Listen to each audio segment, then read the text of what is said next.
নমস্কার বন্ধুরা, আজকের গল্প শেয়ানে শেয়ানে। মহারাজ কৃষ্ণচন্দ্রের রাজসভায় আরও একজন রসিক ছিলেন। তার নাম হাস্যরাম। গোপালের মতো অত প্রভাব প্রতিপত্তি তার না থাকলেও রাজসভায় সেও কিছুটা প্রভাব বিস্তার করেছিল। হাস্যরাম সবসময় গোপালের উপর হিংসা করত। গোপাল কিন্তু তাকে হিংসা করত না। মহারাজ এটা বুঝতে পেরে একদিন গোপালকে ডেকে বললেন, দেখো গোপাল, দিন দিন দেখছি তুমি যেন কেমন হয়ে যাচ্ছ। হাস্যরাম দেখছি বরাবর তোমাকে ঠকাচ্ছে, কিন্তু তুমি তাকে একবারও ঠকাতে পারছো না। গোপাল সবিনয়ে বললে, মহারাজ, আপনার আদেশ পেলেই আমি ওকে এমন জব্দ করে দিতে পারি যে ও কখনো আমার পেছনে লাগতে সাহস পাবে না। জানেন তো, শ্যাকরার ঠুকঠাক কামারের এক ঘা। মহারাজ গোপালকে রাগিয়ে দেবার জন্য বললেন, আমার মনে হয় ওর সঙ্গে তুমি পারবে না, তোমার চেয়ে ও চালাক। গোপাল হেসে বললেন, ঠিক আছে মহারাজ, আপনি যখন হুকুম দিচ্ছেন তখন আমি ওকে এমন জব্দ করে দেব যাতে হাস্যরাম আর কখনো আমার পেছনে না লাগে। এরপর থেকে গোপাল সুযোগ খুঁজতে লাগলো। হঠাৎ সে জানতে পারল হাস্যরাম তার পরের দিন বাড়ি যাবে। বাড়ির জন্য সরপুরিয়া, দই, রুই, মাছ, আরও কত কিছু মিষ্টি নিয়ে যাবে। গোপাল দেখল এই সুযোগ। হাস্যরামের বাড়ি ছিল কৃষ্ণনগর থেকে 4 ক্রোশ দূরে। গোপাল আর দেরি না করে ভোরে গিয়ে হাজির হলো হাস্যরামের বাড়িতে। হাস্যরামের বাড়ির সকলেই গোপালকে চিনত। হাস্যরামের মা এসে গোপালের সঙ্গে নানা রকম আলোচনা করতে লাগলেন।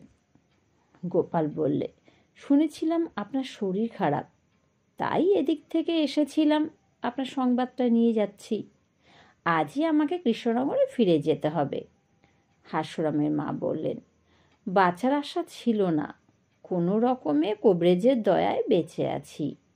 আর বাবা, আমরা বুড়ো মানুষ, কখন আছি কখন নেই। তারপর গোপাল হাস্যরামের বাড়িতে বেশ পরিপাটি রূপে জলযোগ সেরে কৃষ্ণনগরের উদ্দেশ্যে রওনা হলো। প্রায় 2 ক্রোশ পথ এসেছে, এমন সময় দেখা হলো হাস্যরামের সঙ্গে। হাস্যরাম সরপুরিয়া, হাড়ি, দই আর বেশ বড় বড় সাইজে রুই মাছ নিয়ে খুব খুশি মনে বাড়ি আসছিল। পথে গোপালের সঙ্গে দেখা হতেই হাস্যরাম জিজ্ঞাসা করল, এদিকে কোথায় গিয়েছিল গোপাল?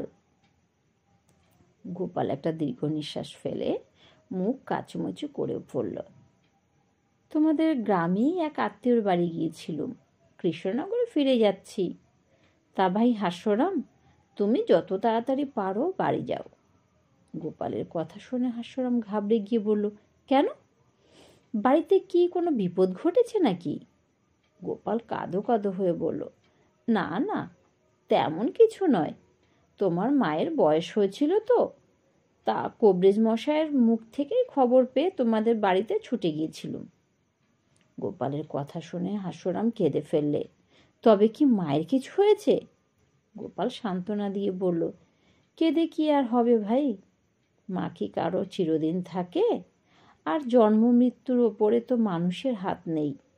তাছাড়া তোমার মায়েরও তো বয়স হয়েছিল, চিকিৎসার কোনো ত্রুটি হয়নি, সেবা যত্ন ভালোই হয়েছে, তোমার মা সজ্ঞানেই।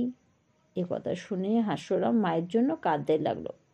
তারপর দই, সরপুরিয়া আর রুই মাছটি গোপালে হাতে দিয়ে বলল, এগুলো নিয়ে গিয়ে আর কি করব, খুব আশা করে মায়ের জন্য নিয়ে যাচ্ছিলাম, তা তিনি যখন নেই তখন এসব আর কি হবে। তাছাড়া এখন তো অসহ্য, এসব খেতেও নেই, তুমি বরং এগুলো নিয়ে যাও। এই বলে সব গোপালকে দিয়ে চোখ মুছতে মুছতে বাড়ির পথ ধরল। গোপাল সব নিয়ে খুশি মনে একেবারে রাজবাড়িতে এসে হাজির হলো।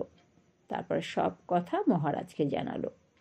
মহারাজ শুনে খুশি হলেন, সেই সঙ্গে কিছু টাকাও বকশিশ দিলেন। গোপাল দই, সরপুরিয়া আর রুই মাছটা নিয়ে বাড়ি ফিরে একগাল হেসে সেগুলো গিন্নির হাতে তুলে দিল। হাস্যরাম এভাবেই গোপালের কাছে জব্দ হয়ে সেদিন থেকে গোপালকে সমীহ করে চলতে লাগলো।